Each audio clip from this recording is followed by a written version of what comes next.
지난주까지 우리가 빌립보서를 살펴봤습니다. 이제 골로새서를 함께 살펴보고 또 은혜를 나누기 원합니다. 에베소, 빌립보, 골로새, 빌레몬서를 옥중서신이라 그렇게 읽었습니다. 바울이 감옥에 갇혀 있는 동안 기록된 성경이기 때문에 이 네 성경을 옥중서신이라고 부르는 것입니다. 그 가운데 골로새서는 골로새 지역에 있는 성도들에게 보내는 편지로, 이 골로새서 1장에는 우리 교회에 아주 중요한 교리가 기록이 되어 있는데, 1장 9절로부터 쭉 기록되고 있는 기독론에 대해서 아주 중요한 교리가 기록된 것을 우리가 보게 됩니다.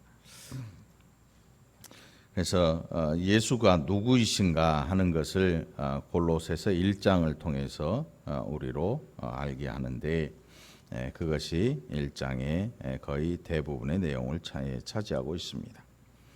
기독론의 정수를 이야기하고 있다. 아주 대단히 중요한 성경으로 여김을 받습니다. 여러분, 이 기독론이라고 하는 건 뭐 다른 얘기가 아니고 그리스도에 관한 이야기다. 그리스도론. 그리스도를 한문으로 하면 기독이 되는 거지요. 그래서 우리가 크리스찬이다, 교회 다니는 사람, 성도 이렇게 일컬음을 받는데, 그리스도, 우리가 대한 예수교잖아요. 예수교 장로회다. 그렇다고 해서 그리스도와 상관이 없는 게 아니고, 예수란 말도 그리스도 또 기독이라는 모든 말이 다 같은 말이 예수 그리스도. 그래서 우리가 기독론이라 그래가지고 괜히 주눅들 필요가 없어요. 그리스도를 한문으로 표현하면 기독이라고 쓰는구나 하는 것만 알고 있으면 되죠. 그래서 이 예수 그리스도에 대한 아주 귀한 이 교리들을 이 골로새서 1장에서 기록하고 있습니다. 그러나 우리는 이 교리 공부를 하려고 성경을 보는 게 아닙니다. 성경에는 이 생명의 말씀이 너무나 충만해서 읽는 자들로 하여금, 그리고 이 말씀을 믿고 행하는 자들로 하여금 생명이 충만한 그런 상태에 이르게 하죠. 하나님께서 나를 왜 부르셨나, 예수 그리스도께서 왜 나를 위해 죽으셨나 하는 이런 내용들을 통해서 우리가 하나님의 뜻을 더 잘 알고 이 세상에서 하나님의 뜻을 분별하면서 살아갈 수 있는 지혜로운 자들로 우리를 인도하시는 것입니다. 오늘 바울이 골로새 지역에 있는 성도들에게 서신을 쓰는 가운데에 자신의 많은 일을 했던 그런 것들을 피력하거나, 그리고 자신이 지금 옥에 갇혀 있는 일이 자기의 잘못이 아니라 복음을 전하는 일이었다, 뭐 이런 여러 핑계를 쓰려고 이 골로새서 옥중서신을 기록한 게 아니라는 것입니다. 그가 왜 이렇게 이 복음에 집중하고 있고, 그가 왜 이렇게 그 성도들에 대한 마음이, 또 이 성도들을 어떻게 대하고 있고 그들을 생각하는 마음이 어떤 것인지를 끊임없이 이야기하면서, 결국 그렇게 하는 모든 일들, 그 이유는 바로 오늘 이 본문 28절에서 우리가 그를 전파하여 각 사람을 권하고 모든 지혜로 각 사람을 가르침은 각 사람을 그리스도 안에서 완전한 자로 세우려 합니다. 이것이 바로 바울의 일하는 목적이었던 것입니다. 우리는 때로 내가 이 일하고 열심히 하고 교회 일 또 부지런히 하고 신앙생활 열심히 하면 하늘에서 하나님이 나에게 큰 상급을 주실 것이다. 물론 주십니다. 그러나 바울에게 있어서 진짜 중요한 건 뭐냐면 사람을 사람답게, 하나님의 사람답게 세우는 일이었습니다. 그래서 오늘 저와 여러분도 교회 생활 열심히 하는 목적이 그저 무작정 상 받으려고 하는 게 아니고 하나님의 사람들을 하나님의 사람답게 세워나가는 일에 함께 땀 흘리고 수고하는 이 귀한 일이라는 사실을 기억하고 이것이 여러분의 헌신하는 귀한 목표라는 사실을 늘 기억하고 살아가게 되기를 간절히 축원합니다. 그래서 바울은 이야기하기를 이를 위하여 나도 내 속에서 능력으로 역사하시는 이의 역사를 따라 힘을 다하여 수고하노라 그랬습니다. 그러니까 자신이 가지고 있는 어떤 재주나 어떤 경험이나 어떤 학식이나 이런 것들을 가지고 그가 일한 게 아니었습니다. 그가 일하는 이유는 그의 안에서 능력으로 역사하시는 이의 역사를 따라 하는 일이었던 것입니다. 다시 말하면 그에게 하나님께서 주시는 성령의 역사, 또 예수 그리스도께서 그에게 주신 그 명령에 따라서 그는 그 일을 묵묵히 수행해 왔던 것입니다. 그리스도인들에게 가장 약점이 뭐냐면 여러분 뭘 것 같아요? 그리스도인들에게 가장 약점 그러면서 가장 또 이 강점이 있습니다. 약점인데 강점이기도 합니다. 뭐냐면 말을 잘한다는 거예요. 예수 믿는 사람들은 말도 잘하고 기도도 잘해요. 큰 청산유수로 기도를 합니다. 어떤 분이 우스갯소리 하면서 갑자기 막 기도하는 흉내를 내더라고. 교회 다니냐고 물어봤더니 아니래. 흉내만 낼 줄 아는 거야. 흉내만. 근데 기가 막히게 하더라고. 누가 보면 나이가 지긋한 분이니까 장로님인 줄 알겠더라고. 그런데 교회 안 다니. 아예 안 다니. 다녀본 적도 없대. 오늘 그리스도인들에게 있어서 가장 약점이 뭐냐면 말만 잘하는 거예요. 말만 잘하는 거예요. 이게 굉장한 약점입니다. 아주 단점이지요. 굉장히 힘든 일이기도 합니다. 또 강점은 뭐냐면 말을 잘하는 겁니다.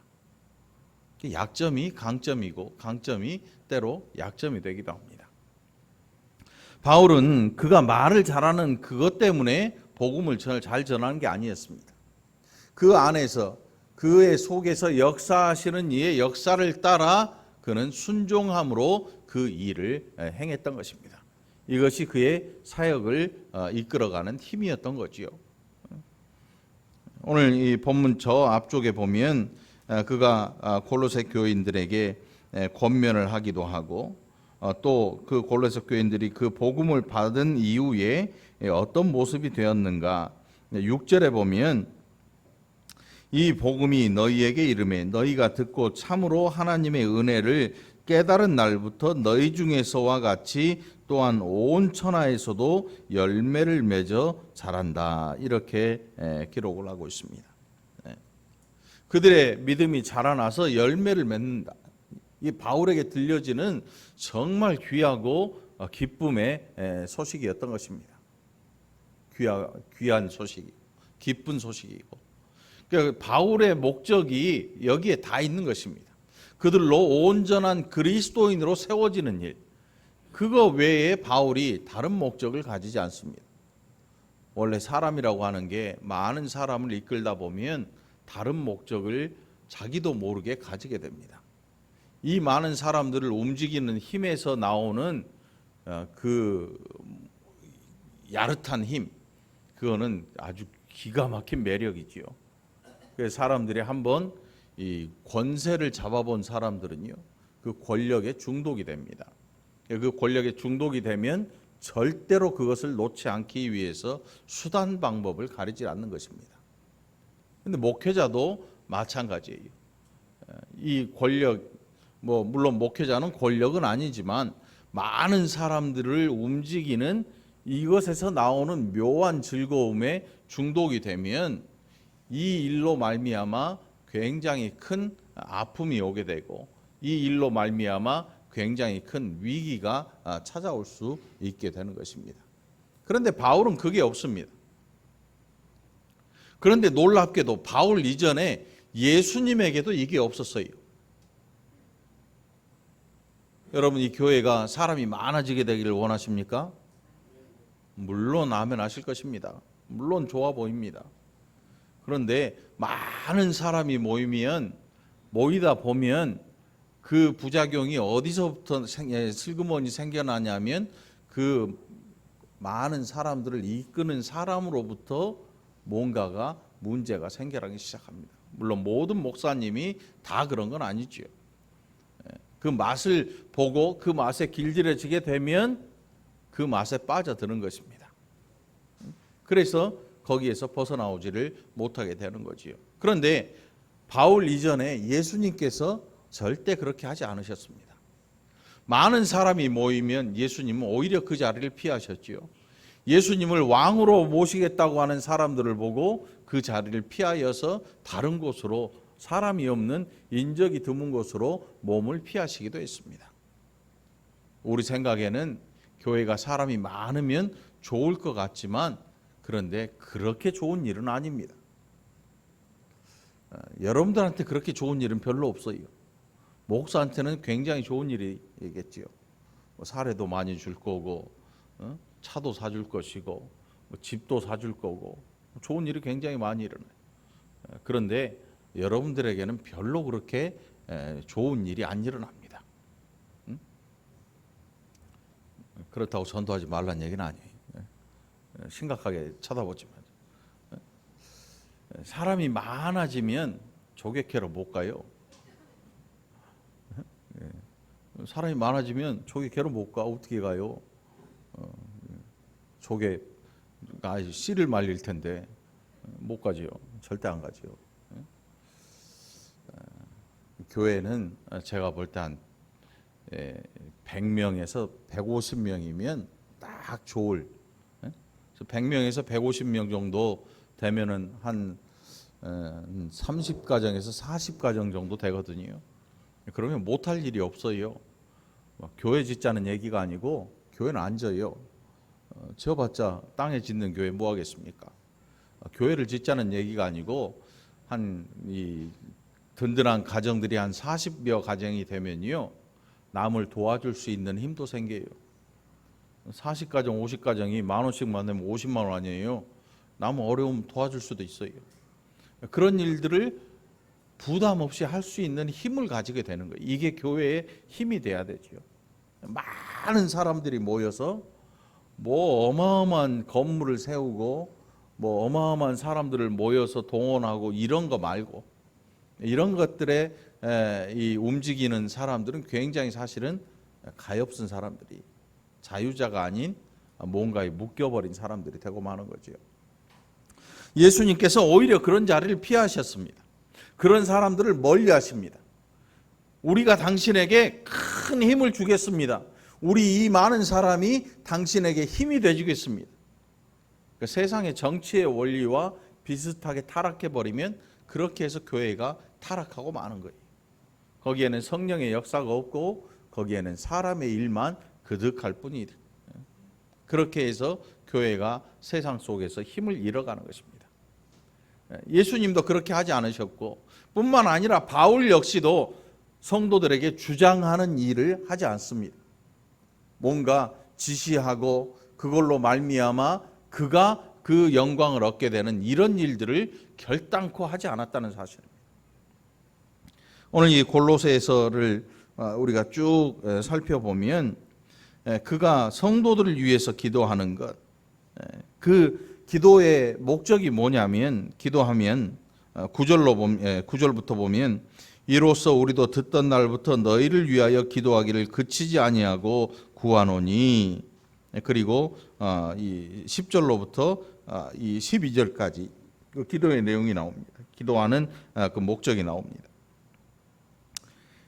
너희로 하여금 모든 신령한 지혜와 총명에 하나님의 뜻을 아는 것으로 채우게 하시고 주께 합당하게 행하여 범사에 기쁘시게 하고 모든 선한 일에 열매를 맺게 하시며 하나님을 아는 것에 자라게 하시고 그의 영광의 힘을 따라 모든 능력으로 능하게 하시며 기쁨으로 모든 견딤과 오래 참음에 이르게 하시고 우리로 하여금 빛 가운데서 성도의 기업의 부분을 얻기에 합당하게 하신 하나님께 감사하게 하시기를 원한다. 이것이 바울이 골로새 교인들을 위하여 기도한 내용이었고 기도한 목표였습니다. 우리의 기도의 목표는 뭐가 있습니까? 하나님 더 많은 사람이 필요합니다. 하나님 좋은 건물도 필요합니다. 좋은 날씨도 필요합니다. 비도 못 오게 해주시고 이런 기도들이죠.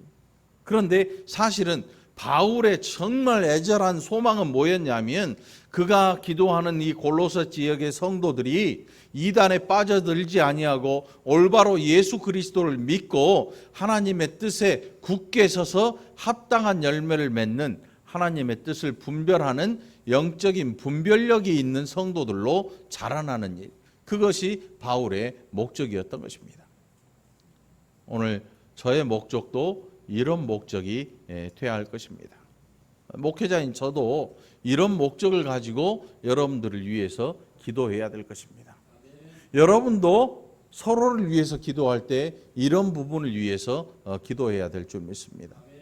이게 사실은 진짜 교회를 살리는 아주 중요한 일이기도 합니다. 너무나 중요해서 아무도 기억하려고 하질 않아요. 여러분 진짜 중요한 건 어디에 놓나요? 금고에 넣어버리고 보통 까먹고 살아요. 어쩌다 한 번씩 꺼내. 어쩌다 한 번씩. 그런데 그렇게 하면 안 돼요. 우리 교회 안에서 성도들에게 가장 중요한 것이 있다면 그것은 항상 우리의 심장에 남아 있어야 되는 거예요. 우리의 마음속에 항상 기억되어야 된다는 사실입니다. 그리고 이제 오늘 우리가 읽은 본문으로 돌아갑니다. 바로 앞서 23절에 보면 만일 너희가 믿음에 거하고 터 위에 굳게 서서 너희 들은 바 복음의 소망에서 흔들리지 아니하면 그리하리라. 이 복음은 천하 만민에게 전파된 바요 나 바울은 이 복음의 일꾼이 되었노라. 바울이 큰 높은 자리에 앉는 그런 사람이 아니라 예수 그리스도의 일꾼으로, 어떤 분에게 저는 일꾼이라는 표현을 쓰니까 별로 기분이 안 좋아하더라고. 사역자라고 쓰니까 사역자라는 말을 하니까 그래, 동역자, 사역자 이런 표현들을 좋아해요. 왜 좋아하는지는 모르겠어요. 좀 있어 보이나? 동역자 좀 학적이고 뭔가 좀 있어 보이는 표현 같아요. 근데 옛날 이 양반집이나 부잣집에 가면 뭐가 있습니까? 종이 있어요. 종. 남자를 뭐라 그래요? 머스마의 이 머스마라는 이야기 그 말에 아마 어원 같아요. 머슴. 아무나 머스마야 그러면 안 되죠. 남자애들한테. 아무튼 이 머슴이 뭐냐면 종이야, 종. 이제 월급 받는 종이 있어요. 월급 받는 종. 노예 같은 종이 아니고, 노예 같은 종은 팔려온 그 몸값을 가지고 있는 종이죠. 주인의 재산의 일부분에 불과한 그런 종. 그래서 성경에서 말하는 그리스도의 종, 하나님의 종, 이런 종이라는 표현은 그에 속한 그에게 생명까지도 속해 있는 종을 이야기하죠. 바울은 바로 그런 예수 그리스도의 종이었어요. 우리처럼 사역자, 우리처럼 동역하는 동역자 이런 표현이 아니고 예수 그리스도의 종, 하나님의 종, 종으로 표현돼요. 생명이 그 주인에게 속한 자, 자유자가 아니에요. 하나님 앞에서는 자유자가 아닌 거죠. 그러니까 우리도 그런 마음을 갖고 우리의 사명을 감당한다면 아마 그 사명에서 흐트러지지 아니하고 그것을 감당하게 될 것입니다. 그래서 바울은 이 복음의 일꾼이 되었다. 이 일꾼이라는 말은 굉장히 좋은 말입니다. 일꾼. 나는 누구의 일꾼이야? 나 하나님의 일꾼이야. 여러분 다 한번 해보세요. 나는 하나님의 일꾼입니다. 이거 얼마나 좋은 말입니까, 여러분? 포도원에 불러서 주인이 일을 시켜주지 않으면 그 포도원의 일꾼이 될 수가 없습니다. 하나님이 우리를 불러서 그 하나님의 일에 헌신하도록, 하나님의 일을 하도록 일꾼 삼아주지 않으면 하나님의 일꾼으로서 불리울 수도 없는 것입니다. 우리는 그렇게 하나님의 일꾼으로 불리움을 받은 사람들입니다. 그러니까 나 바울은 하나님의 일꾼이 되었다. 이 복음의 일꾼이 되었다. 이런 표현은 정말 대단히 아름답고 좋은 표현이거지요. 뭐 사역자라든지 뭐 동역자라든지 이런 좀 있어 보이는 표현보다 일꾼 혹은 종 혹은 머슴이라는 표현이 오늘 우리를 겸손하게 하고 우리로 하여금 우리의 가지고 있는 이 부르심의 일을 늘 기억하게 만들 아주 귀한 좋은 이 단어가 이 머슴, 종, 일꾼 이런 단어인 것 같아요. 나는 이제 너희를 위하여 받는 괴로움을 기뻐한다. 그리스도의 남은 고난을 그의 몸된 교회를 위하여 내 육체에 채운다. 어떤 사람들은 이 본문을 오해해가지고 막 금식하고 힘든 일 죽으라고 해가지고 자기 육체를 괴롭게 해가지고 이 육체에 괴로움을 채우는 것을 그리스도의 남은 고난이라고 생각하는데 천만의 말씀입니다. 바울이 지금 이야기하고 있는 것은 너희를 위하여 받는 괴로움을 기뻐한다 그랬어요. 핍박이죠, 핍박. 복음을 전하는 일로 핍박을 받는 것이고 옥에 갇히는 것이고 40에 한 대 감한 매를 수도 없이 맞는 것이고 온갖 위험을 무릅쓰임에도 불구하고 서슴없이 그 복음을 전해야 되는 곳으로 가는 일. 이 모든 것들이 사실은 우리 연약한 육신을 가진 우리에게는 많은 괴로움이 되는 것입니다. 또 유대인들의 억울한 핍박과 매질 얼마나 힘들겠습니까? 아무리 우리가 뛰어난 복음을 전하는 사람일지라도 이런 핍박을 견딘다고 하는 것은 그건 보통 일이 아닐 것입니다. 목숨을 거는 일인데. 바로 바울에게는 이런 괴로움이 있었습니다. 그러나 그는 이런 괴로움을 기뻐한다고 합니다.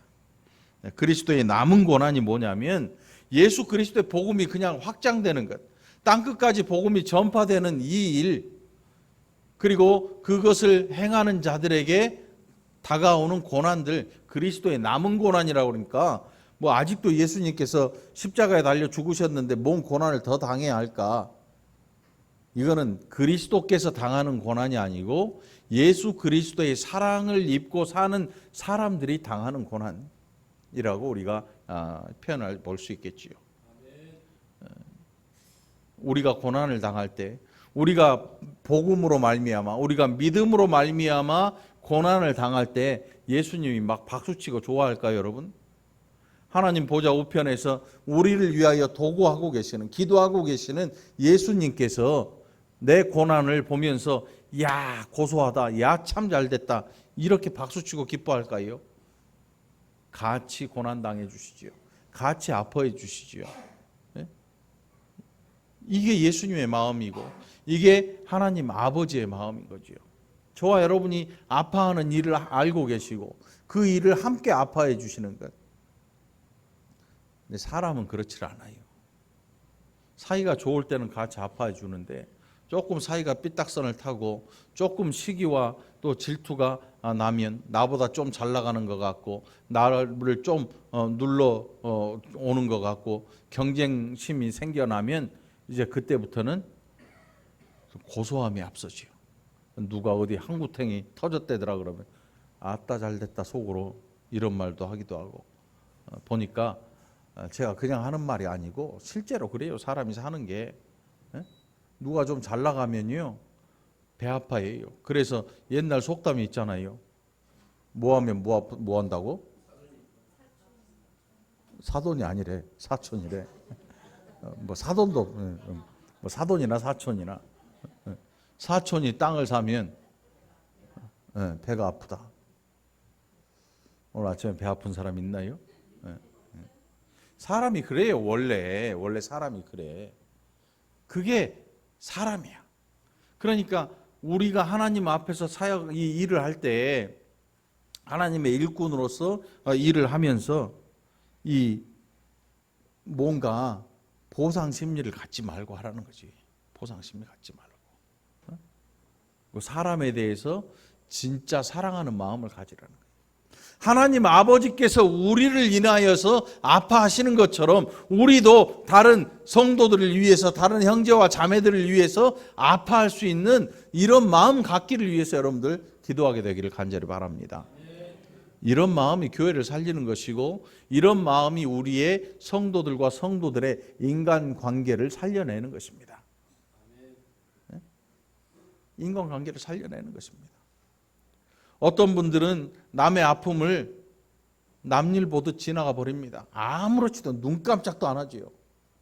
근데 어떤 분들은 그 남의 아픔을 보면서 같이 눈물을 흘리는 사람들도 있습니다. 얼마 전에 그 다뉴브강에서 이 사고를 당해서 어려움을 당한 분들 있잖아요. 그걸 보면서 거기에 있는 이 사람들이 와서 눈물을 흘리면서 꽃을 거기에 놔두고 가는 사람들도 있고, 근데 어떤 사람들은 그것을 보고 비아냥거리는 사람들도 있고, 뭐 별 사람들이 다 있어요. 그런데 적어도 그리스도인들은 남의 아픔을 보면 같이 좀 울어줄 수 있는 그런 마음을 위해서 기도할 필요도 있는 것 같아요. 시대가 사람들의 마음이 정말 강팍한 시대가 돼요. 얼마나 강팍해졌냐면 남의 아픔을 보고 눈 깜짝 안 합니다. 남의 아픔을 보고 오히려 비아냥거리고 그것을 비꼬고 그것을 이 정말 입에 담지 못할 험한 말도 서슴지 않고 해야 되지요. 이게 이 시대의 모습입니다. 그런데 적어도 그리스도인들은 그렇게 하면 안 돼요. 그리스도인들은 교회 다니는 사람이든 교회 안 다니는 사람이든 누군가 정말 깊은 아픔을 당했으면 가서 억지로 우는 게 아니고 그 사람의 영혼을 사랑하는 그런 마음을 가지고 그 사람을 위해서 그 사람의 마음의 아픔을 알고 함께 눈물을 흘려줄 줄 아는 이 시대에 하나님의 백성으로 또 세상에 보냄을 받은 위로자가 되어야 될 줄 믿으시기 바랍니다. 그게 저와 여러분의 할 일인 것입니다. 이게 없으니까 교회가 교회답지 못한 것이요. 사람을 사랑하지 않고 건물을 사랑하고 사람을 이해하지 못하고 돈을 이해하려 하는 이 시대에, 이 악한 이 시대에 적어도 아주 작지만 촛불 같은 불길이라도 남아 있어야 되는, 그게 바로 저와 여러분이 되어지기를 간절히 축원합니다. 바울은 바로 그런 마음을 가지고 사람들을 대하는 것입니다. 내가 교회의 일꾼이 된 것은 하나님이 너희를 위하여 내게 주신 직분을 따라. 그러니까 너희를 위하여 내게 주신 직분을 따라니까 내가 너희 위에 군림하지 않는 거예요. 이게 지금 많이 뒤집힌 거죠. 이게 왜 뒤집혔냐면 중세시대를 거쳐오면서 이게 성직자라는 이 단어와 함께 저 높이 올라가 버린 거예요. 여러분 교황 어떻습니까? 교황 대통령보다 더 높아요. 교황은 누가 건드리지도 못해요. 어마어마하지요. 사제, 우리가 흔히 일컫는 사제, 신부라고 그러죠. 성당에 로마 교회, 로마 카톨릭, 로마 교회 신부라고 그러죠. 사제라고 그러죠. 제사장으로 저 높이 있어요. 목사는 어떻습니까? 목사. 어떤 뱀장수가 그러더라고. 뱀이 나무에 오르면 목사 그러더라고. 이런 듣고 있으니까 얼마나 성질 나는지. 뱀 장소를 하면서 뭐 나무에 오른 목사, 돌아다니면 전도사 막 그러더라고. 정말 승질이 나가지고 뭐 저런 인간이 다 있나? 응? 응? 이해가 가? 돌아다니면 전도사래. 참 웃자고 하는 얘기겠죠. 그런데 여러분, 사실은 제가 여러분 위에 군림하면 그건 정말 이상한 일이야. 왜냐하면 여러분들을 위해서 내게 주신, 하나님께서 내게 주신 직분이니까 이 직분을 이용해서 여러분들 위에 군림한다고 하는 것은 그 자체가 이상한 거예요. 이 직분은 군림하고 위에 올라 앉아 있는 그런 직분이 아니에요. 여러분들을 위해서 써야 되는 능력과 힘인 거죠. 바로 그런 직분이 바울의 직분이었던 거예요. 그러니까 이 직분을 이용해서 사람들을 움직이고 사람들을 통해서 힘을 얻는 이런 일들은 상상을 할 수 없는 그런 일이 되고,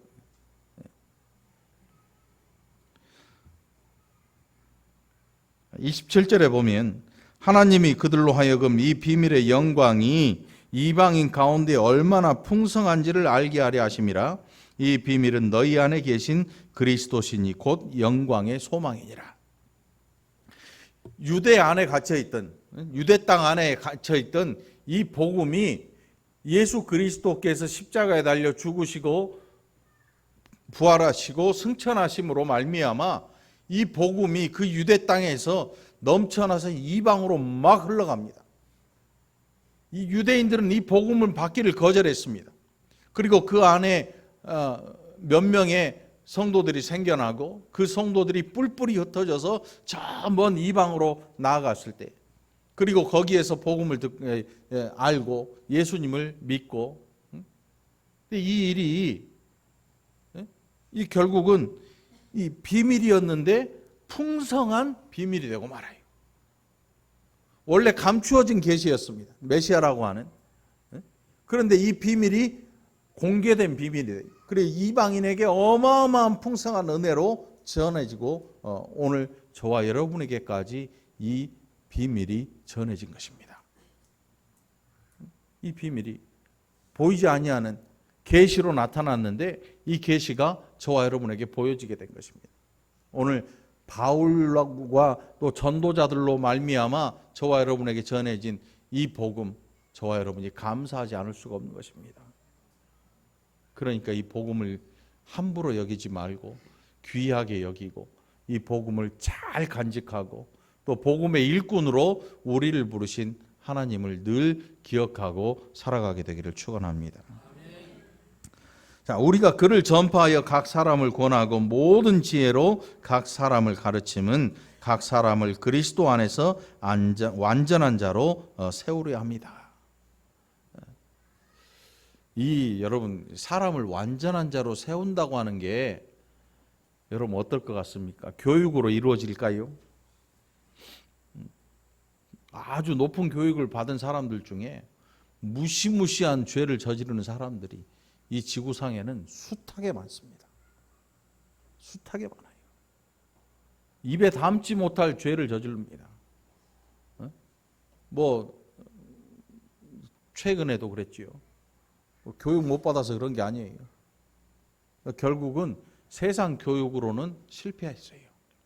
세상 교육은요, 좋은 사람을 만드는데 아무런 영향력이 없습니다. 아무런 힘을 못 가집니다. 바울이 이야기하는 각 사람을 권하고 모든 지혜로 각 사람을 가르침은 바울이 가지고 있는 것으로 그들에게 가르치는 이것은 바울의 것이 아니라 하나님께서 그에게 주신 거죠. 하나님께서 그에게 주신 거예요.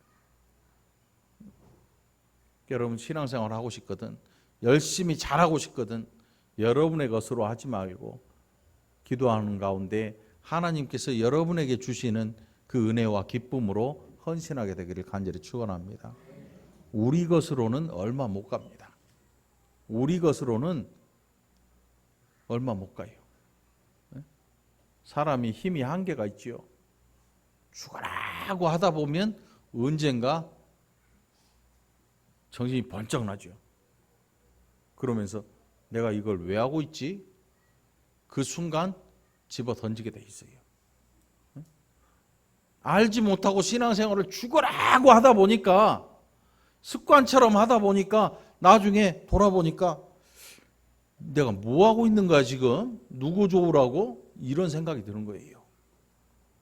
그러니까 여태까지 해왔던 모든 일들이 사람한테 잘 보이려는 목적을 가지고 있었던 거예요. 그런데 그 사람과의 관계가 어긋나니까 하고 있는 일조차도 어긋나게 되는 거예요. 여러분 그렇게 하지 말고, 그렇게 하지 말고, 사람과의 관계가 어긋날지언정 내가 지금 헌신하고 있는 이 일이 사람을 기쁘게 하기 위한 일이 아니고, 이 사람을 기쁘게 하려고 하는 게 아니고, 이 사람을 하나님의 온전한 백성으로 세우는 일에 초점을 가지고 있기 때문에 이 일 자체는 아무런 해를 입지 않는 거죠. 목적이 다른 거예요. 목적이 달라. 뭔가 물건을 하나 팔려는 사람은 물건 사주는 사람에게 잘해줘요. 물건 안 사면 어떻게 해요? 사게 만들기 위해서 막 째려보고 위아래로 훑어보고 계란판만 왜 갖고 가냐 이런 걸 봤죠? 어딘지는 모르겠지만 막 춤추고 노래하는데 뭐 여러분들을 위해서 다 퍼주는 게 아니에요. 거기 65세 이하는 출입도 못하더만. 출입도 못해. 어떻게 알고 웃어? 얼마 전에 여기도 있었잖아요. 제가 보니까 할머니들이 힘이 없는 게 아니에요. 허리가 굽은 할머니들이 이 유모차를 이렇게 짚고 와서 여기 주차를 쫙 시켜놓은 일렬로 춤출 때 보니까요, 허리가 언제 펴졌는지 펴져버려. 와, 놀랐습니다. 이렇게 하다가 춤추니까 이거 올라가더라고. 우스갯소리고. 뭔가 얻기 위해서 하는 일이 아니죠. 우리의 헌신은 온전한 자로 세우기 위한, 누구를요? 연약한 자를. 우리에게 연약한 자가 누구냐면 모든 성도들이에요. 모든 성도들. 누구만을 위한 사람은 노예예요. 사람의 노예예요. 우리는 몇 명의 누구를 위해서 세움을 받은 게 아니고 모든 하나님의 백성들을 위해서, 그들을 온전한 자로 세우기 위해서, 이런 사람으로 자라나기 위해서 여러분도 자라나고, 또 자라난 사람은 이 일의 일꾼으로 쓰임받기 위해서 이 일에 헌신하고 있는 것입니다. 그러니까 여러분들이 하고 있는 일에 대한 이 목적을 반드시 기억하고 헌신하는 헌신자가 되기를 간절히 축원합니다. 마지막 절입니다. 제가 이렇게 설교를 오래 하는 이유는 감자가 아직 안 익었기 때문에 그래요. 주방에 감자 한 박스 지금 삶고 있는데 시간이 한 30분밖에 안 삶아가지고, 맞죠? 다 익었어요? 이제 마지막 절이니까 조금만 참아. 이를 위하여 나도 내 속에서 능력으로 역사하시는 이의 역사를 따라 힘을 다하여 수고하노라. 뭐 받으려고 하는 수고가 아니고, 바울이 누군가에게 골로새 교회 뭐 장로님이나 또 골로새 교회 뭐 안수 집사님이나 뭐 이런 분들에게 칭찬받으려고 하는 일이 아니에요. 존경받으려고 하는 일이 아니에요. 그가 이렇게 힘쓰고 수고하는 이유, 그것은 그들을 온전한 자로 세우기 위함이었고, 그렇게 할 수 있는 이유는 그 안에서 역사하시는 이의 역사를 따라한다. 다시 말하면 바울이 가진 어떤 목표나 이런 것들에 의지하지 않고 하나님의 목표를 가지고 하는 거예요. 여러분, 이 세상에 있는 교회에 대한 하나님의 목적은 어디일까요? 하나님께서 가지고 계시는 목표는 어디일까요? 교회가 가지는 목표는 안 그래요. 교회가 가지는 목표를 보니까 이 몇 년도에는 몇 명을 전도하고 뭐 이런 목표를 가진 교회들도 있더라고. 정말 좋은 교회들 보니까 사람에 대한 목표를 가지는데 몇 명의 목표가 아니고 어떤 사람을 만들 것인가를 목표를 세워요. 어떤 사람을 이 교회 성도들을 어떻게 세울 것인가에 대한 목표를 가져요. 이게 정상이에요. 몇 명 목표라는 이것을 가진 교회들에 대해서 여러분들은 좀 생각해 볼 필요가 있어요. 행여나 이사를 가서 어느 교회 등록을 하더라도 사람 수에 대해서 목표를 세우고 하는 교회들은 웬만하면 안 가는 게 나아. 왜냐하면 뭔 얘기인지 알잖아요.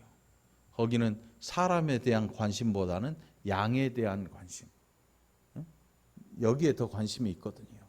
더 많은 것, 더 많은 사람, 더 넓은 땅, 이런 걸 목표를 갖고 있는 데는 인간에 대한 관심은 없어요. 사람에 대한 관심을 가진 그 교회가 좋은 교회인 거예요.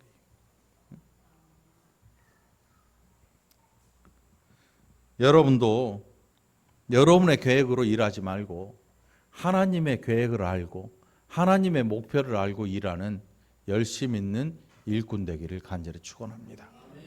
그것을 늘 기억하고 지치지 말고 또 우리에게 주신 이 귀한 복음을 함부로 여기지 말고 예수 그리스도의 귀한 복음의 일꾼 되기를 다시 한번 간절히 축원합니다. 기도합시다. 하나님 아버지 감사합니다. 우리에게 주신 이 귀한 은혜, 이 은혜를 받아서 또 하나님의 귀한 복음의 일꾼 되게 하신 것 감사합니다. 우리가 일할 때마다 또 사랑하는 백성들이, 하나님 사랑하는 백성들이 완전한 자로 날마다 세워지고 세워져가는 귀한 일을 맛보게 인도하여 주옵소서. 그곳에서 하나님의 기쁨 또 알게 하시고 또 그 기쁨 우리도 함께 누리는 복된 자들이 되게 하여 주옵소서. 감사드리옵고 예수님 이름으로 간절히 기도합나이다. 아멘.